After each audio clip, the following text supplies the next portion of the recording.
You are listening to Know You're Crazy. My name is Susan Denee. We all have crazy. What separates us is how we choose to deal with it. I'm going to be delivering engaging and actionable tools to own your crazy, treat your crazy, and turn it into your own superpower. I hope that you walk away from this show feeling the power and strength within you. And never forget to enjoy your journey because you are worth it. Hey everyone, welcome to the Know You're Crazy show. My name is Susan Denee, and you are listening to Emotional Recovery in the Raw. And today's topic is, if you've seen it posted on social media, what is your number one relationship weakness? Let's just get down to the nitty gritty. Don't want to get it all fluffy and make you all comfortable about your biggest relationship strengths. We're going to go right for the jugular and go for the weakness today. Why? Because I believe that we learn the most about ourselves when we are looking at what's not working in our life, and then we can enhance what is working in our life. I mean, isn't that true? It's the stuff that's not working. It's our curmudgeon side of us. It's all those things that really we get stuck on that we have to learn how to turn around and have new perspectives about. Have you come far enough along in your personal awareness journey to truly identify what your biggest relationship weakness is? Here are a few ideas for you. Emotional withholding, lack of communication, too much communication, judgment of others, knowing everything. Are you the know it person? Enabling, super doormat, not just doormat today. We're going to be talking about the super doormat, super bulldozer, the fixer, the avoider. So today, I hope that you're joining me on the show as I help you discover about yourself some of your relationship hangups. There is usually a dominant character trait that is no longer serving you, and it's become a habit. It's become a behavior that is repetitive. And the feedback that you get from others when this behavior pops up for you is not healthy. It's not good. Your partners give you static. They repeat the same thing to you. Maybe they're saying to you, you don't hear me when I'm talking to you.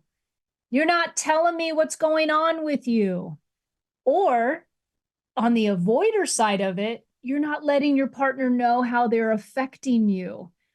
Neither side of that coin benefits our relationships. And these can be professional relationships. These can be friendships. These can be intimate relationships. These can be relationships with your children.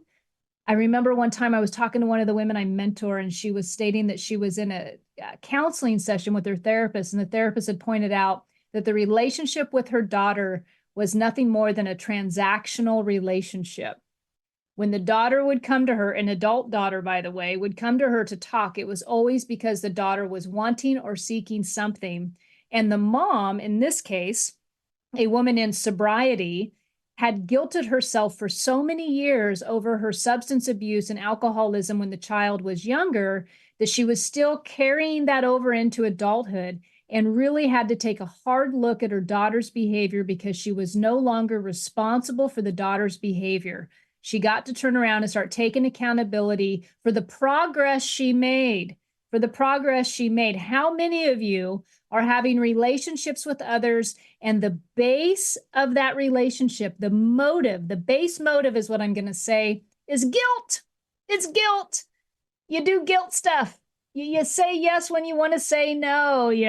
You're overly responsible. Maybe you're somebody in recovery who was raised in alcoholism. Maybe you're not somebody who's in recovery because you don't need to be, but you were still raised in alcoholism or addiction or abusive situation, and you suffer from guilt and overly responsible behavior, taking responsibility for other people's emotions, not allowing them to have their own experience. Oh my goodness, this show's going to be good today. So here we are. We're coming up on the holiday season, the biggest holiday of the year for most people. Yes, we all have our favorite holidays. Maybe it's 4th of July. Maybe it's Valentine's Day. But come on, Christmas. Christmas is the one. And I'm sorry if I'm not using the politically correct language for some of you. If you don't celebrate this holiday, then this maybe doesn't even affect you. Or maybe it does. Maybe you don't celebrate this holiday, yet everywhere you go, it's all you see. It's all you see, and you're just tired of it, right? But if you are somebody who celebrates this holiday, Oh my God, can the expectations be everywhere with this holiday season? We're going to have expectations of our behavior. Maybe we got expectations of families' behavior. Maybe we got expectations of how it's supposed to look, the Christmas tree being decorated, the way the dinner rolls out on the table, the way the kids behave, and how many Christmas presents do they get? And am I overspending or underspending? Or maybe you're feeling sorry for yourself. Maybe that's that super doormat quality you got going on, where this holiday season absolutely symbolizes for you what you don't have. How many people sink into depression around this time of the year because of the beliefs that they have put on the holiday season? I got to tell you, folks, it's just another day. It's just another day. And that may sound really too simplistic for you if you're somebody who really gets wrapped up around this time of the year. But let me tell you, if you are somebody who gets wrapped up around this time of the year, then it's likely that your number one relationship weakness shows up. It shows up because when we are vulnerable or when we have expectations of how things are supposed to be, usually that's when our relationship weakness, our character traits which do not serve others in a beneficial way, creep up because we're not satisfied, because we're not, dare I say, happy. We're not joyful. We're not fulfilled. In fact, we're living in doubt of some sort. Isn't it most often true that we hold ourselves hostage 90% of the time based on what others think of our behavior and who we are? I mean, honestly, think about that. How many individuals in your life truly you look at and you think they just own who they are and they really altruistically, 100% in a healthy way, do not care what other people think of them? There's not a lot of people. Maybe you've got one or two that come up for you.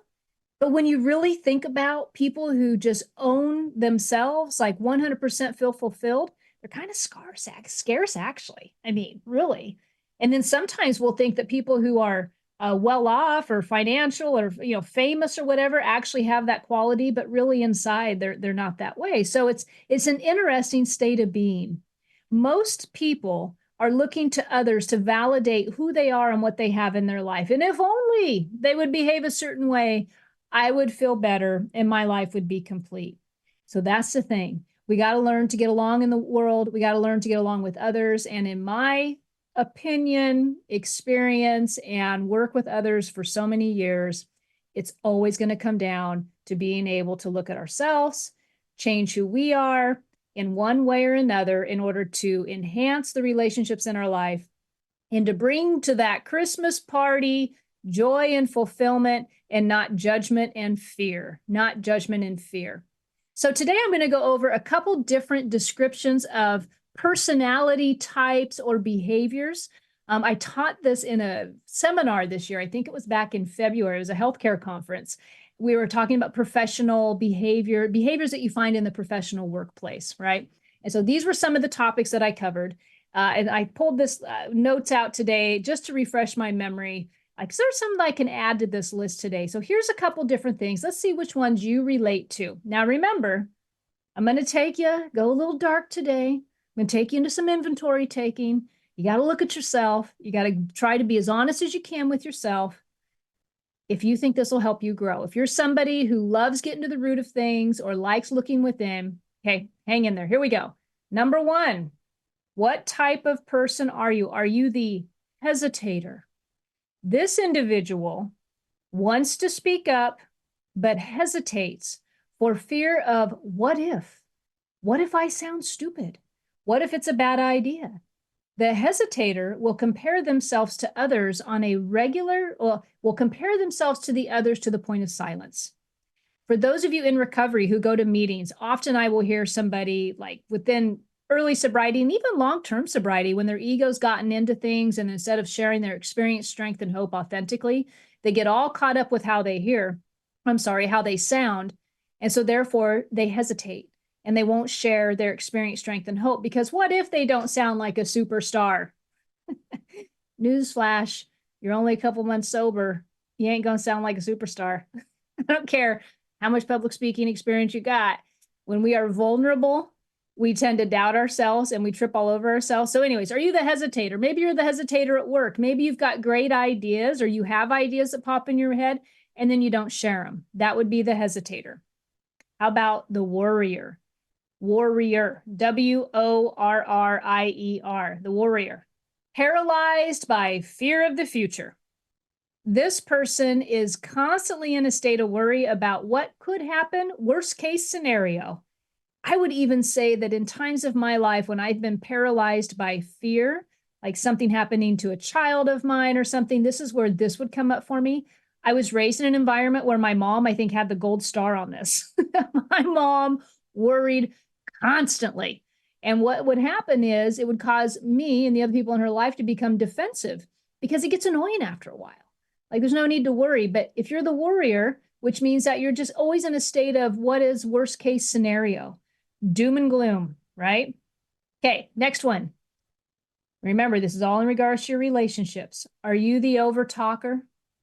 You're so oblivious to others' response to you that you never stop talking. You're the talker. Has anybody met the over talker? You might be in a relationship with them, or they just talk, and they just don't stop, right? Or professionally, you might be in a meeting and you've got the over talker, or you might, I don't know, it's the person who doesn't have a sense of when the other person might want to share.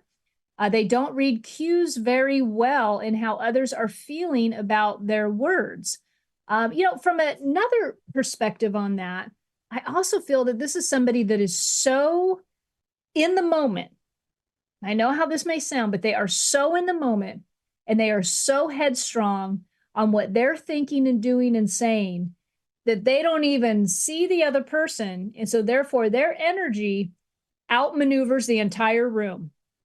And, sometimes I think for those of us who might believe in making stuff happen and setting our intention, people like that, as much as they can become overwhelming and annoying at times, they're pretty much in charge and taking control of that room at that moment. Sometimes, so to get in there with them and to maneuver and get them to quiet down, it takes quite a bit. But if you're the over talker, heads up. If you over talk too much, people eventually go away.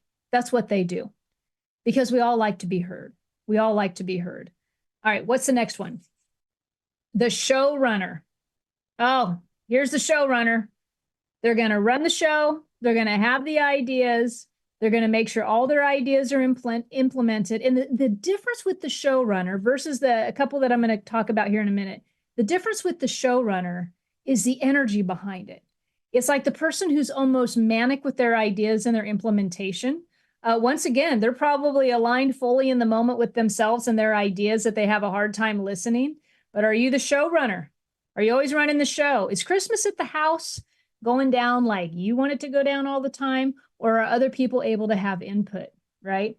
Are the projects at work usually all your ideas at the end of the day, or are other people having input and implementation? The showrunner just does just that, runs the show. Okay, the next one is the one I'm really going to cover in detail during this show because as I was researching these for this show, this one I found quite interesting. I've talked about this one a lot, but kind of coming at it from a different angle today. Because when I say I'm going to go deep, I'm going to go a little bit, shall I say, I'm going to talk about a little bit of emotional abuse with this next one. Not in a statistical, I don't know, just let's listen in. Okay, the avoider and the withholder. The avoider and the withholder. And the reason why I'm going to come from a different angle with this one today is because sometimes I believe, and I have found working with others, that when we avoid, we have a lot of justification for doing it. And I can list out many reasons, and I'll probably be getting into those today during the show on this particular one. But here it is. The avoider and the withholder has a lot of thoughts, doesn't speak up, not because they're hesitant, but because of beliefs of it's not worth it, wouldn't matter anyway. It's a sense of almost egotism. I'm going to go, like I said, I'm going to be going into a little bit of detail on this one. I believe it's sometimes it kind of goes along with almost a lack in skill of using their words. You may have heard me talk about this on the show before. uh, they complain. They're complainers at the end of the day. So a really good avoider and withholder will later complain about others not doing or saying what they think they should, because ultimately the avoider and the withholder is not expressing themselves in such a manner that allows people to understand what their limits are, what their boundaries are. They go along with it, and then they regret it. And then a symptom of this is there's a lot of complaining going on, and it's a real easy to listen to an avoider or withholder and not like kind of sympathize with them or empathize with them. But like I said, there's always the other side to the coin, where we have to learn to be responsible for our own behaviors within relationships. I think, especially working with individuals, that relationships, actually, couples that I coach, I think that this one right here is probably one of the biggest symptoms of one of the partners within a marriage. Okay, we usually are in a partnership. Usually there's somebody withholding to the extreme that the other individual doesn't know where they stand. And so they're scrambling constantly for feedback. And so that I'm going to actually be going into that one quite a bit. All right, next, here's another one. The tolerator. This one has a tinge of ego attached to it. I'm superior, therefore I know better than you, so I will keep quiet has a little sprinkle of avoider in there, but I'm just going to tolerate you for the moment. I think of professional settings on this one. Sometimes there's behaviors, outlandish behaviors that you'll be subjected to. And instead of voicing how that makes you feel uncomfortable or addressing it, we tolerate it. And we don't really, it's not the avoider, it's only got a little sprinkle of avoid. It's not so much the avoider because you're so justified in tolerating it because you know better. Like you know better than them. Like, oh, it's like a superiority attitude in a way. All right, what's the next one? Are you the all-knowing? How does anybody live in this world without you? The one who is in charge without considering others' opinions, even when they say they are. They act as if they are willing to consider your idea when really they are waiting for you to shut up. A little bit of the tolerator, but the all-knowing is, I know, I got this. There's no hearing any feedback. They are so in their own mind. I have talked about this a lot with defensive listening in a way, where when we're not truly listening to others, we're defensively, coming up with our own script in our head as somebody's talking. Some of you might be doing this right now with me talking to you, right? Did you know that research has shown that you judge somebody within 0.07 seconds of meeting them? Right out of the gate. I mean, we do acknowledge one another's energy, right? And I do believe in the power of thoughts, and I believe in the power of emotions. But when you're introduced to somebody, or maybe you're just seeing somebody that you already know, but they're walking in fresh for the day, you haven't yet experienced them for that day, within 0.07 seconds, you have already done the pros and cons. You've judged them. You've already read them a little bit. It's so instinctual and it happens right away. Sometimes when we do that and we don't catch it about ourselves, we become, the all-knowing, I know, oh, they're like in that attitude today, therefore I know better, and we don't listen. All right, what's the last one? The fixer. The fixer. You don't let others do for themselves what they are capable of doing. Instead, you're going to fix it for them. You're going to make suggestions that you're not asked for suggestions. You're going to come up with ideas when nobody's asked you for an idea. This one's funny. Last night, my husband and I were watching on Netflix a movie with Jennifer Lawrence. Somehow I caught it online. I don't know what I was doing yesterday, but I come across this movie trailer, and it's called No Hard Feelings. I don't know if you've seen this movie. It's a pretty funny movie. But in it, there are two parents. The father's played by Matthew Broderick, which was really funny seeing him in this movie. It didn't look like him right away. I don't know who the mom is. I can't place her. But anyway, but the parents, they're extremely wealthy and they do everything for their son. So the son's, has experienced some trauma. He's holed up in his room. He's like 19 years old. and they keep fixing everything for him, to the point of hiring a girlfriend, right? I mean, that's the gist of it. And that's Jennifer Lawrence's character. So I think it's a funny movie. My husband enjoyed it, and he's not exactly an easy sell on comedies. So he thought it was funny.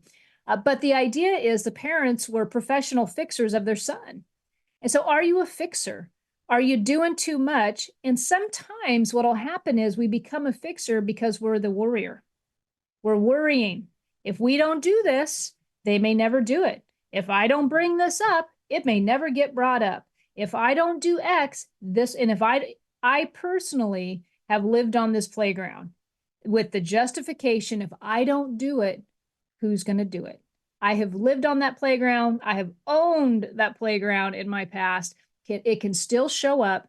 And that's why today I'm talking about what is your number one weakness in relationships. Usually there's something out of those lists that I just read to you that stands out. And some of them may stand out for you, just like I just shared with me. Like I was a fixer that can still show up for me, and it was a result of me worrying. But the fixer for me was the dominant one because I don't really worry a lot, but I could fix a lot, not always based out of worrying, right? I got all kinds of different motives behind that. So in your relationships, there's usually a top weakness that you have.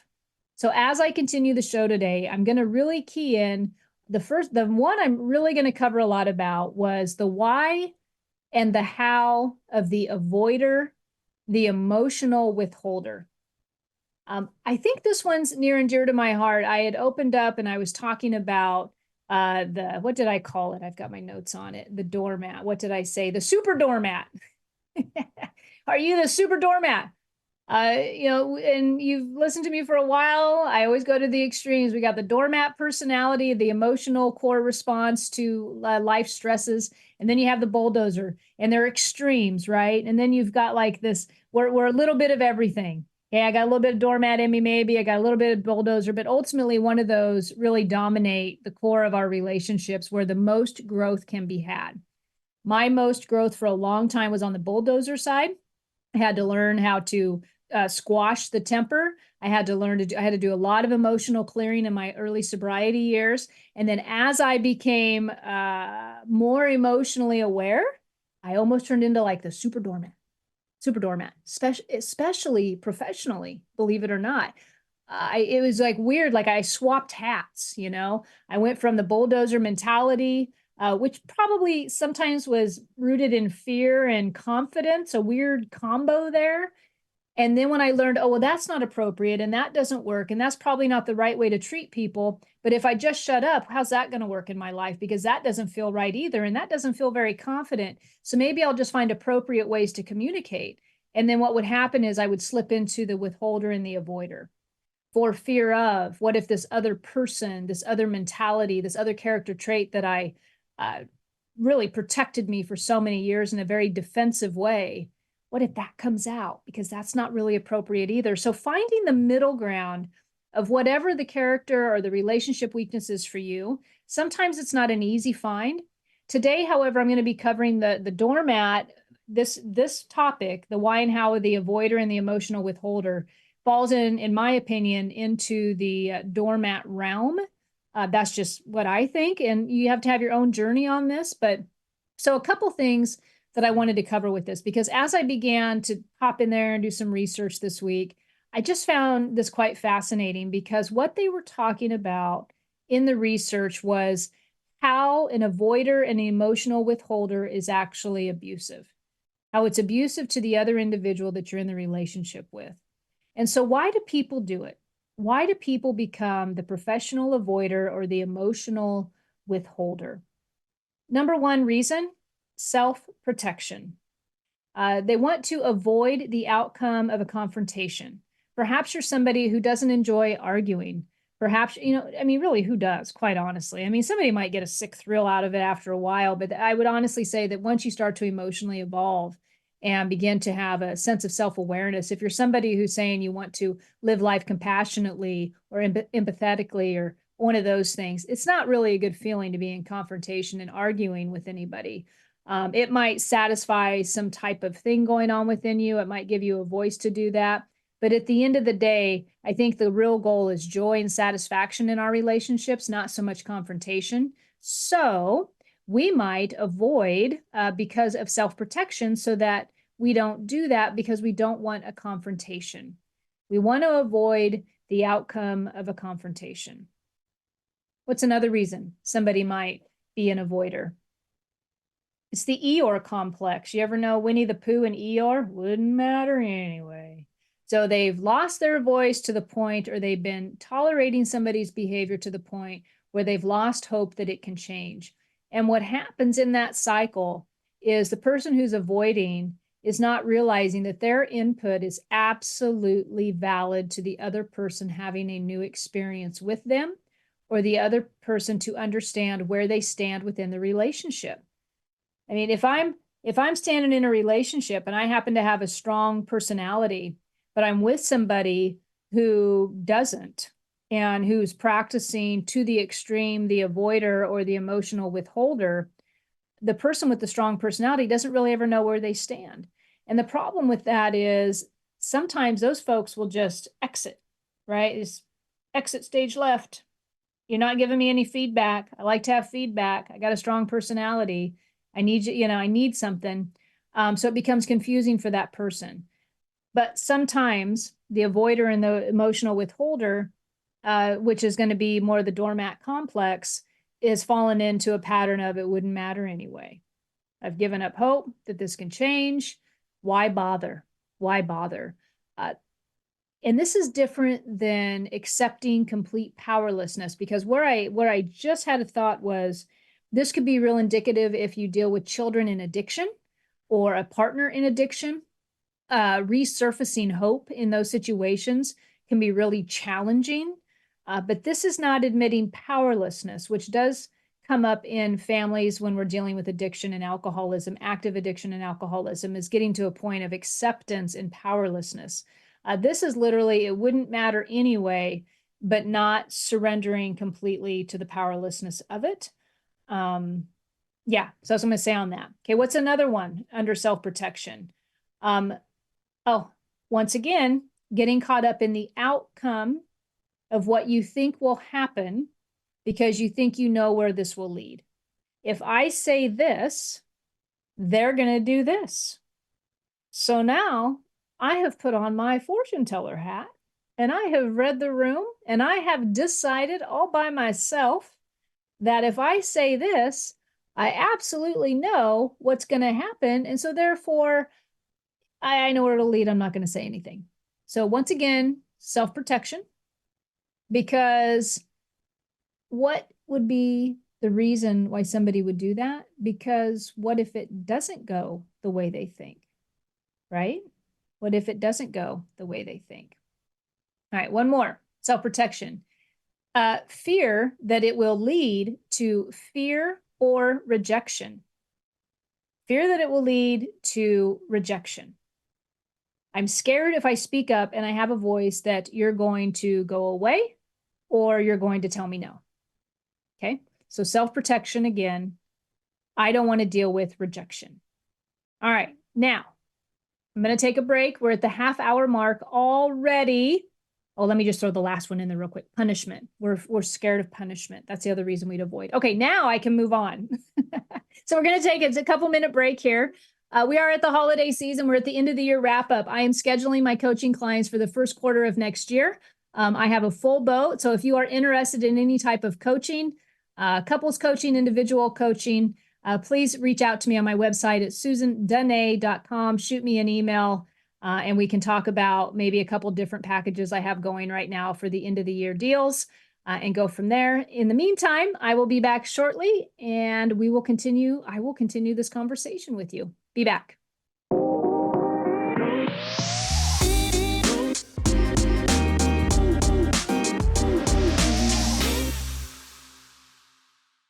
Hey everyone, welcome back to the Know You're Crazy show. My name is Susan Denee and you are listening to Emotional Recovery in the Raw. Today I'm talking about a couple different personality, shall I say, traits that may be coming up for you. So as you dive into what is my number one relationship weakness. In a quick recap before I continue on with where I left off before I went to break, Here's a couple different identifiers for you. Are you the hesitator? You want to speak up all the time, but you fail to speak up for fear of, what if I sound stupid? You know, are you hesitating in your relationships and then complaining that nobody knows you? The worrier, paralyzed by fear of what ifs, worst case scenario. I'm the worrier. I worry all over my relationships and then wonder why nobody wants to hang out with me. The overtalker. Do you just not shut up? Are you talking too much? Are you bulldozing your way, not even aware of the impact you're having on other people? You think you're confident, but really you're over talking. You're over talking to the point that people want to go away. They want to run. They don't want to be in the same room with you. What's next? The showrunner. Are you the decider? You're the showrunner. And it's just what it sounds like. You're running the show. It's your idea. It's your plan. We're going to do it this way. You don't like listening to other people's input. Trust me, they're aware of it and they're feeling like they're shut out probably a little bit if you suffer from the showrunner symptom. And just so you know, I think I've been all of these at one point in my recovery. It's like mini personality. I could have diagnosed me a long time ago with personality disorder. I've suffered from all of them at one point or another. And there are the whims of recovery from addiction and alcoholism. Okay, where am I at? The avoider and the withholder. This one I'm really hitting on today because I feel that a lot of us at some point fall into this trap until we don't. And there's a lot of motives behind it. And there's different fueling of the motives. Is that what I want to say? Or different motives fuel it. Different motives fuel this particular relationship characteristic trait. The tolerator. It's got a little tinge of ego. I'm going to tolerate you because I know better and you just can't help yourself. But there's like a little bit of superiority in the tolerator. You feel you know best. It kind of lacks compassion. It'll be filled with a little bit of judgment more than anything. Then I'm going to tolerate you. Yeah. All right. The all-knowing. I know so much. I know. In charge without considering others' opinions. Even when they say they are. That's the difference. That's the difference. So the all-knowing is, I know, and they act like they're listening to you, but as they're listening to you, they're all knowing you. Yeah, they're all knowing you. All right, they act as if and are willing to consider your idea when really they're waiting for you to shut up. I think that was my old boss. Pretty sure that, I'm not even pretty sure. I'm just going to throw it out there. I'm pretty sure it was. All right, the fixer. The fixer, you don't let others do for themselves what they are capable of. This is a foundation of worrying. Worrying is not going to come out the way you think. This can really fall into play in relationships of intimates or with children. I had quoted the movie with Jennifer Lawrence, No Hard Feelings, where the parents are extremely fixers of their son's life. They keep trying to, like, in the bowling alley when you get the baby bumpers, I think I've talked about this on the show, but I was a collegiate bowler. Don't tell nobody, for a stint before I dropped out of college. And so baby bumpers bug me because I'm always like, how do you learn to avoid the gutter if you're always protected from not throwing the ball in the gutter? How do you learn to control your swing if we take away the pain, right? Pain is a great motivator. It teaches us what we do want by showing us what we don't want. So if you're the fixer and you're putting baby bumpers on your kids' lives all the time or on your partner's life all the time, and you're not allowing them to have their experience with maybe consequences, because it's harder for you to experience them facing a consequence than it is for them to even have the consequence. Did it ever happen to you? Like, it's so painful to watch you throw your gutter balls that I'm going to throw up a bumper for you. And really, it's not about the other person having a crappy time with the gutter ball. It's you watching it that you don't like being uncomfortable. You don't like the way that makes you feel. So you become the fixer of other people's problems all the time, and you're fueled by it. And it's ultimately what I was talking about in regards to the how and the why of the avoider and the emotional withholder. The fixer is absolutely all about self-protection. And the self-protection for the fixer is, I don't want to feel fear, and I don't want to feel pain about you suffering.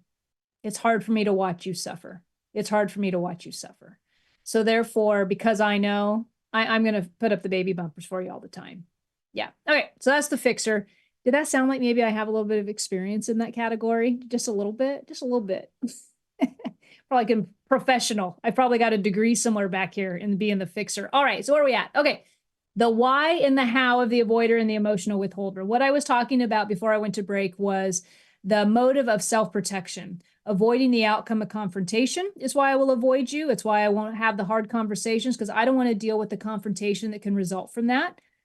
The attitude of it wouldn't matter anyway. I have avoided it for so long, and I have been witnessing you for so long that now I've given up hope, and it just wouldn't matter anyway. Kind of like Eeyore and Winnie the Pooh. All right, a taste of I know where this will lead.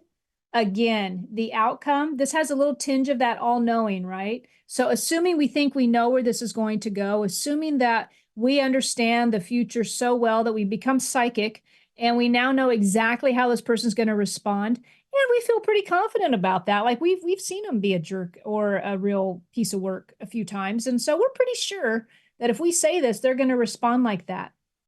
But we have to be careful of the all-knowing attitude, because the all-knowing attitude assumes that we are in their head. And there's no way we can 100% be in anybody's head, because we haven't lived the life that they've lived up to this point. We haven't lived all their experiences. You probably didn't even hang out with them that day. You probably don't know if they were treated kindly or poorly, but yet you assume you think you know what their response to you is going to be. You have no idea what's happening in another person's life or the insights that they're having, because newsflash, they are a human being just like you, and they too are growing and being inspired at a rate that you may not be aware of. So you have to be careful with that I know where this will lead attitude. Another self-protection mode is fear that it will lead to hurt or rejection. Fear that if I tell you this, you're going to leave me, or fear that you're going to reject my feelings, right? That one right there, avoiding the tough conversations or the emotional withholding because you're fearful that somebody's going to not validate your feelings. I just have to put this out there that I strongly, strongly suggest you get over that, because I had a woman in recovery, an old sponsor of mine, tell me one time, and this was with my first divorce from my first husband. Yeah, my only divorce from my first husband. She said to me, Susan, because I was an ultimate avoider. I was ultimate when I avoided, I emotionally withheld also. So I didn't let you see my frustration with your behaviors. I didn't let you see the hurt that you were causing me. I was going to push it down, right?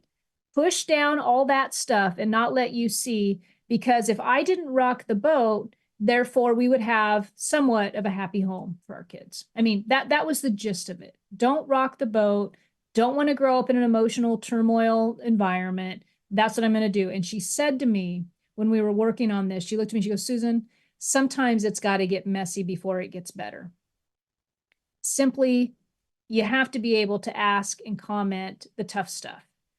And yes, there's going to be moments where the other party does not validate your feelings. And I got a news flash for you again. I also learned somewhere along my journey, if you are somebody who believes in spirituality, if you are somebody who does believe in a higher power of some sort, whatever your religious beliefs or spiritual beliefs are, that it is up to me to go to my higher power to seek validation instead of going to my partner to seek validation. In fact, if I'm looking to my partner, my boss, my kids, my friends to validate my feelings, to make them responsible for how I feel within me on the inside, I am severely misguided, because people are human. They're going to let me down sometimes, not all the time, but sometimes. So if my expectation is that they have to behave a certain way for me to be happy, then I have lost all connection with my higher power. I have lost all alignment with my higher power. I am now looking at the tangible in front of me to make me happy, instead of the belief and the faith and the expectation that all things are working out in my favor all the time.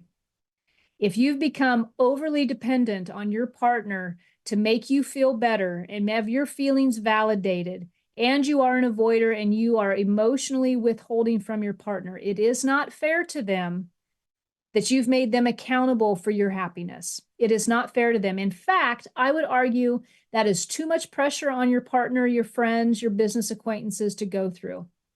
And yes, I've done it. And it is something that you can recover from.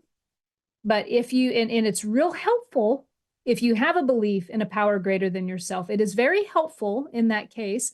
And if you don't believe in a power greater than yourself, then maybe you at least believe that you are a capable individual who can find happiness from within based on making other people responsible for it. Your sense of fulfillment is intrinsic. It is not extrinsic. All right. So God, I'm kind of getting, I kind of know why I got all on fire about the avoider and the emotional withholder, because these are some of the things that we do, but because it is kind of like this passive aggressive behavior, not speaking up, it's easy to go under the radar and to not be held accountable. And when you're someone who doesn't communicate, the other person probably it's like you ever deal with passive aggressiveness? I did a whole show on passive aggressiveness once. I think I said the behavior leaves you feeling full of shame. A passive aggressive behavior or a passive aggressive relationship leaves the other party feeling shame, even in the avoider and the emotional withholder. And I'm not talking about silent scorn. I'm talking about somebody who's not effectively learned how to communicate in their relationship, what they need, how things make them feel. They don't have a voice. They're not expressing themselves often enough. The other party is left to assume that they are never fulfilling the avoider's happiness, I guess. And yes, the avoider's not any more responsible for their happiness, as vice versa is what I said, but it's like this thing, right? Okay. Before I get off on another tangent, I'm sure I'll go on another one here in a minute. Okay. Where was I at? Okay, I'm just going to move on a little bit. So with the avoider and the emotional withdrawal, coping mechanisms. So why do we do that? Why do we find ourselves as adults coping with this behavior of avoiding? Like, and I really touch this lightly because there's a reason for mental health therapists. There's places to process your trauma. And I'm also a big believer that I must hold myself accountable on some level to the perspective that I have on my trauma, that at some point I have to be able to move through it and stop using it as an excuse because I can't communicate. And that right there might be a very deliberate response for somebody listening to this. I mean, no offense by that. But if you have been living in trauma for so long and you've heard yourself repeating over and over, well, it's because I had a traumatic past. How long are you going to keep bringing that traumatic past to the present would be my question for you. And if it's still happening and you need to seek some and you haven't sought professional help, I highly encourage you to, because there are fantastic therapists out there that can help you move through that.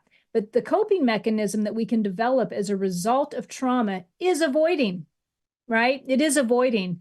And so that's why I highly encourage that if that is something that comes up for you when I say that, and you're not seeking therapy, or you've been in that state of mind for years, there might be something new that you want to start thinking or believing.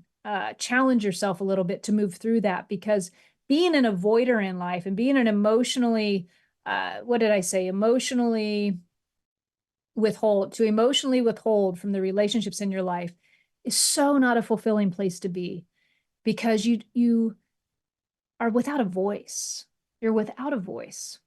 And yes, you may be choosing it and all that good stuff, but having a goal to move through that so that you can have a fulfilled life and relationships that are enhancing, but they got to know where you stand. People need to know where you stand. All right. For example, withholding is extremely damaging. It doesn't give a voice. It can come from our childhood. My story in that was literally being raised in an alcoholic home, walking on eggshells around an emotional pending outburst from the alcoholic in the house, right? Worrying about if I do this or do that, running to the bedroom when they would come home so that I didn't have to deal with it. So avoiding the behavior out of just self-protection, right?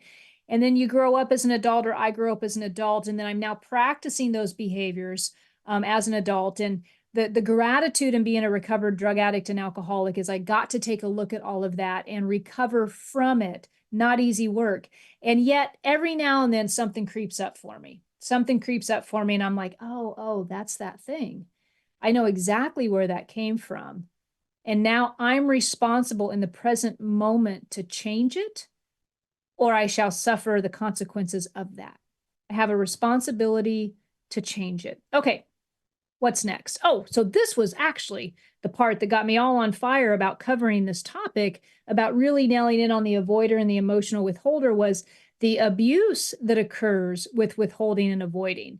And sometimes I kind of like I've got a vision of what are those in the emergency room when they paddle you to bring you back to life, like just that shock you kind of thing. I'm deliberately using the word abuse because, like I said, this is the behavior, the avoider and the emotional withholder. This is the behavior that kind of goes under the radar. It's kind of hard to call out because the person's not communicating, right? It's a little bit tougher because they don't communicate to the point where they don't ever really, because they're not willing to make it messy, because I wasn't willing to make it messy sometimes. It was also easy to go under the radar and make sure nobody ever had a problem with me, because if I don't rock the boat, if I don't express, who can have a problem with me? And that's a very safe, false safe, but a very safe place to think that I was in, right? But what happens with that is, how am I abusing others in my life with that type of behavior? It's the toxic side of not speaking up. Here's some of the things that can occur with the toxic side of not speaking up. Number one, it makes the other party feel unheard. It makes them feel ignored. They can feel rejection. They can feel frustrated. And then this one's the top one, I think. They feel confused. They're confused about the relationship, whatever that relationship is in your life. They don't know where you're at. They don't know what to do. I remember, I was on a conversation. This was actually within the last year. It was a highly sensitive conversation with somebody important in my life. And they were picking apart something that I had withheld from them. And I remember as it was happening, I was thinking to myself, like in that moment, I was kind of being the tolerator in a way, but I was kind of, I had this sense of accountability, but it didn't feel right, if you know what I mean. So as I'm listening to this, and then I would address it and I would be like, yes, that was a conscious decision of mine. I did withhold that information, and I would continue. And then I'd go on, and then they would bring it back up. So like this conversation, they just kept bringing it up, bringing it up. And so finally I spoke up for myself, and I pointed out different things that was going on within their behavior at the time that made me say, I didn't want to tell you. I didn't trust you. I didn't think it would be appropriate. And actually, I'm okay with that. I'm okay with the fact that I didn't tell you. Now, hindsight's 2020. As I looked back on that, I still wouldn't have changed that, right? But what was happening in never even coming back to it, and it had made their way back around to this person because of the relationships, there was confusion. I had, even though my motives at that time still to this day feel okay, the withholding and not addressing caused a lot of confusion. Now, I cleared it up that day. It was not an easy conversation, but one of the things with withholding and avoiding tough conversations is we cause confusion. People don't know where you stand. They don't know how to meet your needs. They start second guessing everything they say or do. It's like, on one hand, we can say, if you're the bulldozer knocking over China bowls all the time and you come in trampling and everybody's walking on eggshells and they're all scared of you, yeah, that's a problem. That's a problem. Your relationships aren't going to be very happy with you. But if you're the avoider and the emotional distraught all the time, people also walk on eggshells around you. Why would they do that? Am I upsetting them? Did that hurt their feelings? Well, I don't know where you stand. I don't know. Does that make you, because now they're afraid we're too damn sensitive. And so looking at the impact of the avoider and the emotional, why do I keep forgetting that word? The emotional withholder. This is the flip side of the coin. So once again, it doesn't allow others to understand where we stand and who we are. We leave them guessing on either how they affect us or how their behavior affects us. This can be for good or bad behaviors, right? It can be for good or bad behaviors. And withholding plays on the playground of gaslighting, believe it or not. It plays on the playground of gaslighting, right? I won't touch, hold, or kiss you until you learn to be a better person. There's an energy going out that says, I'm going to, in a way, punish you. I think, before I went to break, I had threw out the very last one, and it was punishment, where I said the last thing that we'll do is with avoiding is it's like a silent punishment. And so if you're in an intimate relationship, somebody's withholding, it will come out. I think my sound just been a little bit impacted. Oh, I think I'm back. All right. I'm not going to touch, hold, or kiss you until you learn to be a better person. So if that resonates with anybody. And then last, you will have to earn my affection back, but I'm not going to tell you how because I don't communicate. And if I communicate, it might have to get icky because then we're going to have to go deep. And I don't know if you're capable of going deep or if you're going to lose your temper with me. So I'm just going to avoid and just let you figure that out somehow, imaginary figure it out. Like I'm not going to give you much to go off of though. So that is the extreme today. So I don't know if that's your number one weakness in your relationship or if that's played a key role in your relationship. I listed out several of them. So I'm going to wrap up with this. So I'm almost at the end of the show. So as you know, I like to give some solutions and quick fix versus changing relationship behavior patterns. So let's say you spotted one of your relationship patterns today and you're like, you know what? I really identified with the tolerator, or I really identified with the avoider, or whatever it is. Calling it out is one thing. Doing a appreciation, journal is one thing. Mental health therapy is another. Coaching is another. Some methods of recovery are going to actually help you change long-term behaviors. Some that are really helpful, in my opinion, if this is an ingrained behavior that's gone on, your marriage is about to fall apart, or your child relationship is about ready to blow up, you don't know what to do. I always recommend some coaching if it's just a communication thing where your emotions are pretty much stable, but you need some new skill sets in learning how to communicate and maybe a little bit of help, maybe some guidance on some new goals in your relationships. Coaching is a good one. If you're needing to get to the deep root of stuff, trauma, things like that, mental health therapy is a great avenue. I've done a ton of both. I believe in them both. Just remember that it takes two, but each partner or each person in a relationship is accountable to their own behavior. That's not a justification for your number one weakness. It's just saying you don't get to own the other party's dysfunction. Just own your own. Stay on your side of the boat, on the side of the street. Ask those close to you. Here's a method for you. It might take a little bit of courage. You might want to pray about this one. Ask those close to you how you affect them. Just ask them. Ask them what it's like to be within a relationship with you. Like I said, if you are a little bit, on the shaky side of this thing and you're not preparing yourself for that conversation, heads up. But if you are really looking for some feedback in your relationships about how you show up and how you impact other people's life, just ask them. And the last one I'll do, because I think I'm almost up for time. Where am I at? Oh, I am. The last one, and I'm going to let you guys go, is see if you can take a position of impartiality, a position of neutrality. Can you allow things to unfold with a conscious effort at being open-minded? And another thing in this category, uplifted communication. Uplifted communication. All right, folks, I'm going to make that a wrap. I could probably talk on this a little bit longer tonight. Oh, there goes my speaker again. But I'm not going to. I think the universe is telling me something. Having said that, if you are looking for a coach, whether that's couples or individuals, I've got a few spots open for the first quarter of the year. It's a great time to get a coach and look into 2024 goal setting.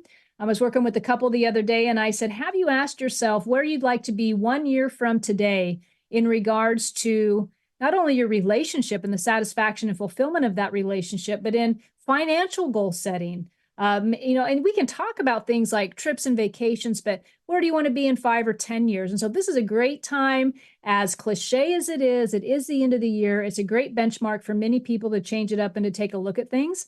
So if coaching is of interest to you for the year 2024, I'm taking those applications now. You can reach out to me on my website at SusanDenee.com. That is SusanDenee.com. Shoot me an email. I'd be more than happy to schedule a free consult with you, give you a couple questionnaires to see which one resonates.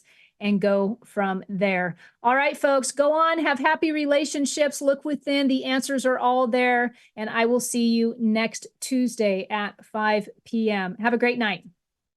You have been listening to Know You're Crazy. Crazy. And my name is Susan Denee. We are identifying, understanding, and treating your crazy one episode at a time. Tune in to transformationtalkradio.com. To connect with me or Growth Spurt Your Life, please visit susandenee.com. That's Susan Denee, DENEE.com.